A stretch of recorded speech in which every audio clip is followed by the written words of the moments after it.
Hello, Copycat recipe lovers. I have Chili's Mexican street corn for you.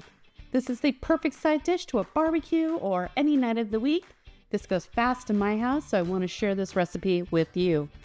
You're going to start with some melted butter, add in some paprika and chili powder. You're going to stir this up and you're going to brush this over some fresh corn on the cob. You can buy this cleaned from the grocery store or buy it, peel it, and shuck it yourself. And we are going to put this in the oven and we're going to let it bake. While this is baking, we're going to make this delicious sauce full of mayonnaise, sour cream, paprika, and lime juice. This is what adds that special punch to this corn. You can see that when you bake the corn in the oven, it does brown.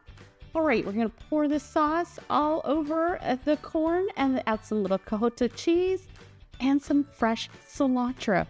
And there you go. That is Chili's Mexican street corn for you. Now, if you enjoyed that recipe, why not come to copycat.com for more Copycat recipes?